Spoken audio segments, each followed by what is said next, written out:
Hello my टेंथीज। तो अभी भी 10th क्लास में आया यार। अच्छा जोश है 10th क्लास में अच्छे मार्क्स स्कोर करने का। एंड जैसे कि तुमने थंबनेल पढ़ लिया 98% स्कोर करने का।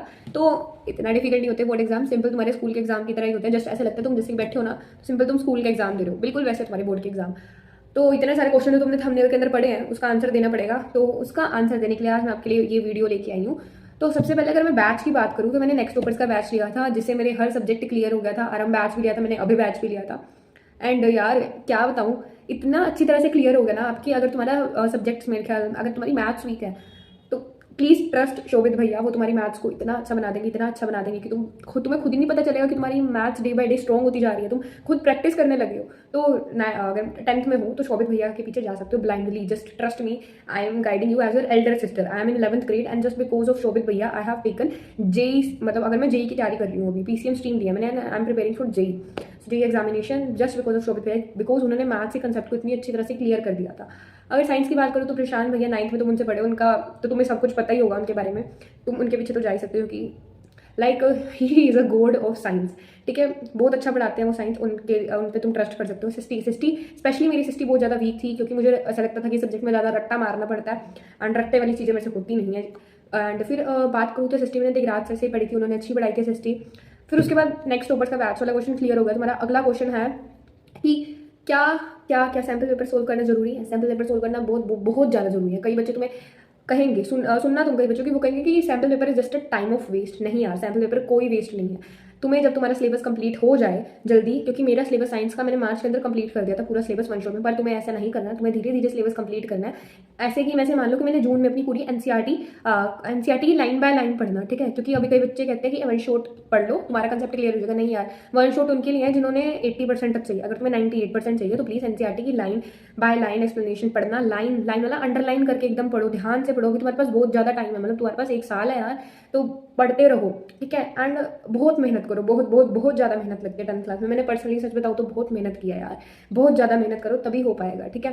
तो अगर मैं बात करूँ तो एनसीईआरटी की लाइन बाय लाइन रीड करना। साइंस के अंदर, मैथ्स के अंदर तो क्या ही रीड करोगे लाइन बाय लाइन, ठीक है। तो एसएसटी के अंदर रीड करना लाइन बाय लाइन। एसएसटी के अंदर तो बहुत ज़्यादा इंपॉर्टेंट है, तो तुमने पढ़ा होगा SST and science NCERT line by line जरूर पढ़ना, ठीक है। चाहे कोई बुक पढ़ो चाहे ना पढ़ो, एनसीईआरटी की लाइन बाय लाइन जरूर पढ़ना। फिर उसके बाद जब तुम्हारा सिलेबस कंप्लीट हो जाए तो अक्टूबर नवंबर के अंदर तुम सैम्पल पेपर सोल्व करना स्टार्ट कर सकते हो। ये भूल मत करना कि तुम जनवरी के टाइम पे बैठ के सैम्पल पेपर्स सोल्व करो, क्योंकि तुम्हारा अगर चांसेस है फरवरी में कि तुम्हारे एग्जाम 10 से 20 डेट के बीच में तुम्हारी डेट शीट आएगी, ठीक है। मतलब पहला एग्जाम तुम्हारा 10 फेब से लेकर 20 फेब के बीच में कुछ रहेगा पहला एग्जाम तुम्हारा। तो prepare yourself for that कि जनवरी में तुम रिवीजन कर रहे हो, तुम अपना टाइम वेस्ट ना करो। जनवरी में मैंने भी यही किया था। वैसे प्रशांत भैया एक बुक निकालते हैं प्रयास बुक, उसको सोल्व करा मैंने, जिससे दोबारा मेरी रिवीजन हो गई थी, ठीक है। तो ऐसे करना। सैम्पल पेपर अक्टूबर नवंबर तक सोल्व कर लेना। अक्टूबर नवंबर दिसंबर, लास्ट डेट है दिसंबर 3 महीने तुम्हारे पास सैम्पल पेपर सोल्व करने के लिए हर सब्जेक्ट्स के। तो तुम सैम्पल पेपर सोल्व करके रखो। वैसे अगर मैं अपनी बात करूँ तो मैंने अभी बताया कि मैंने जून में अपना पूरा साइंस का सिलेबस कंप्लीट कर दिया था। तो मैंने जून से ही स्टार्ट कर दिए थे सैम्पल पेपर, मतलब आधा महीना बीता था जून का, फिर मैंने स्टार्ट कर दिए थे sample paper including the previous year. कितने सैम्पल पेपर सोल्व करने हैं वो तुम्हारे ऊपर डिपेंड करता है। वैसे पर्सनली अगर मैं बताऊँ, मैंने मैथ्स के अंदर 25 से ज़्यादा सैम्पल पेपर सोल्व करे हैं। अगर मैं साइंस में बताऊँ तो 30 से ज़्यादा सैम्पल पेपर सोल्व करे हैं। सिस्टी में बताऊँ तो 1-2 सैम्पल पेपर सोल्व करें, क्योंकि अभी मैंने बताया कि सिस्टी मेरा वीक सब्जेक्ट है। बट तुम्हें ऐसी गलती नहीं करनी। सिस्टी मतलब सिस्टी को भी मान के चलो अपने सब्जेक्ट, अगर तुम्हारी सिस्टी वीक है तो सिस्टी के अंदर मैक्सिमम 3 सैम्पल पेपर सोल्व करके रखो, ठीक है। मैंने सिर्फ 2 सैम्पल पेपर सोल्व किए थे, वो मत करना यार, 3-4 सोल्व कर लेना सैम्पल पेपर, ठीक है, अगर तुम्हारी सिस्टी अच्छी है, ठीक है।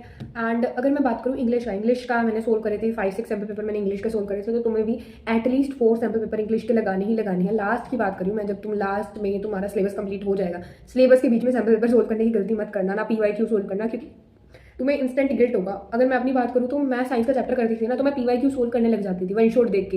एंड फिर मैं रोती रहती थी कि मेरे से हो नहीं रहे सोल्व क्वेश्चन। तो यार जब मैंने बाद में करा ना, मैंने एनसीईआरटी की रीडिंग की, फिर मैंने देखा कि ये तो मेरे से सोल्व हो रहे हैं पीवाईक्यू की बुक, ठीक है। तो सारी बुक मैं अलग आपकी वीडियो बना दूंगी, जो मैंने रिसोर्सेज जो मैंने बुक्स ली थी। एंड मेरे पास एक एडिशनल सब्जेक्ट था आईटी, तो उसकी मैंने वैसे कोई बुक नहीं ली थी, बट एक थी ऑनलाइन पीडीएफ था, वो मैं आपको बता दूंगी, ठीक है, सारा। एंड शॉर्ट नोट्स वगैरह वो सारी वीडियो आएंगी।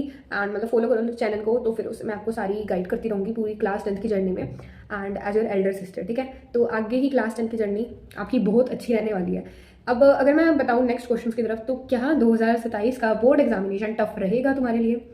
So answer is yes, of course, absolutely it will be tough. क्योंकि अगर मैथ्स का पैटर्न देखें ना तो ऐसे होता है कि कंसिक्यूटिव साल कभी भी मैथ्स का पेपर सीबीएसई ने टफ नहीं बनाया। अगर तुम देखोगे बाकी सारे ईयर की तो ऐसा होता है कि एक साल टफ आया तो अगले साल ईजी रखता है, ठीक है, सीबीएसई। एंड 2025 के अंदर पेपर जो था वो टफ आया, नेक्स्ट ईयर फिर टफ आ गया, जहाँ पे किसी को एक्सपेक्टेशंस नहीं थी कि मैथ्स का पेपर टफ आ सकता है, वहाँ पर टफ आया। स्पेशली सेट 3 जो मेरा भी था, सेट 3, एंड बहुत टफ आया। टफ इन द सेंस लेंदी था पेपर, टाइम मैनेज नहीं हो पाए। तो हमारे सेंटर पे ये प्रॉब्लम हुई थी कि पेपर 10:15 पे वैसे दे दिया जाता है 15 मिनट रीडिंग की, बट हमें पेपर मिला था 10:35 पे। अब हम कुछ बोल नहीं सकते उसके बारे में, बट अब तो हो गया जो हो गया था। उसके अंदर हमारे पास आई थिंक 20 मिनट्स हमारे ऐसे ही वेस्ट गए हैं। बट स्पेशली मेरे सेंटर पे प्रॉब्लम हुई थी। तो मतलब अब बी श्योर कि तुम्हारे पास ऐसी, तुम्हारे साथ ऐसी प्रॉब्लम ना हो, टाइम पे तुम्हें पेपर मिले, तुम वेल प्रिपेयर्ड जाना। मैथ्स का पेपर टफ आ सकता है, नहीं आएगा पेपर टफ, क्योंकि सीबीएसई लेवल बढ़ाती जा रही है कंसिक्यूटिवली ईयर के अंदर। एंड जैसे कि मेरा पेपर टफ आया तो तुम्हारी भी गारंटी है 100% कि तुम्हारा पेपर टफ आएगा। डराना नहीं है, डरना नहीं है, बस अपना ध्यान रखना, डिसिप्लिन एंड कंसिस्टेंसी रखना मैथ्स के अंदर। मैथ्स को ऐसा सब्जेक्ट मानो कि तुम रोज पढ़ो मैथ्स को, रोज मैथ्स के क्वेश्चन सोल्व करो, तभी हो पाएगा यार। प्रैक्टिस क्वेश्चन सारी जितनी भी बुक्स है ना, मतलब जो अगर तुमने बुक्स ले लिया तो ओके, वरना अगर मैं अगली वीडियो बनाऊंगी बुक्स के ऊपर, सारे क्वेश्चन तुम ध्यान में रखो, सोल्व हो जाने चाहिए। एनसीईआरटी मैंने मैथ्स की इतनी एनसीईआरटी पे फोकस नहीं किया था। तुमने देखा भी है मैथ्स की एनसीईआरटी में से आई थिंक ज़्यादा क्वेश्चन नहीं आए मैथ्स की एनसीईआरटी में से इस साल का। अगर तुम पेपर उठा के देखोगे तो मैथ्स की एनसीईआरटी ज़्यादा नहीं आई। सो मैथ्स की एनसीईआरटी का लेवल इतना अच्छा भी नहीं है। एंड बाकी इसलिए कह रही हूँ कि अलग बुक्स को सोल्व करना, जो कि मैं तुम्हें वीडियो दे दूंगी नेक्स्ट अगली वीडियो के अंदर मैं तुम्हें सारी बुक के बारे में बता दूंगी। बट अभी तुम ये बात रखना कि तुम अपना मैथ्स का सिलेबस भी जल्दी कंप्लीट कर लो, फिर तुम सैम्पल पेपर सोल्व करो, फिर तुम सीबीएसई की वेबसाइट पे जो एडिशनल प्रैक्टिस क्वेश्चन दे रखे हैं, जो कॉम्पिटेंसी प्रैक्टिस क्वेश्चन दे रखे हैं, उनको जरूर प्रैक्टिस करके जाना, because they will sharpen your mind. And इनसे क्या होगा कि अच्छी प्रैक्टिस हो जाएगी तुम्हारी, कि तुम सीबीएसई का पैटर्न समझ जाओगे कि कैसे कैसे आ रहे हैं। पीवाईक्यू की अगर हम बात करो तो previous year question is gem. I think science के अंदर तो पीवाईक्यू देखते हो कि तुम पीवाईक्यू से ही क्वेश्चन उठ के आते हैं साइंस के अंदर। मैथ्स के अंदर नहीं आए इस साल पीवाईक्यू से क्वेश्चन, बहुत कम आया पीवाईक्यू से, क्योंकि मेरे सेट में एक भी पीवाईक्यू का क्वेश्चन नहीं था। तुम ये देख सकते हो। तो कॉम्पिटेंसी बेस्ड क्वेश्चन पे ज्यादा फोकस करना। साइंस में पीवाईक्यू से ही थे question, more and less PYQ थे, ठीक है सारे। एनएसएसटी में भी पीवाईक्यू से ही क्वेश्चन उठ के आए हैं। बट मैथ्स की तैयारी फुल रखना अपनी। बाकी सब्जेक्ट वाइज स्ट्रेटेजीज मैं आगे देती रहूंगी एंड आंसर मिलेगा तुम्हें कि यस तुम्हारा बोर्ड एग्जामिनेशन टफ हो सकता है।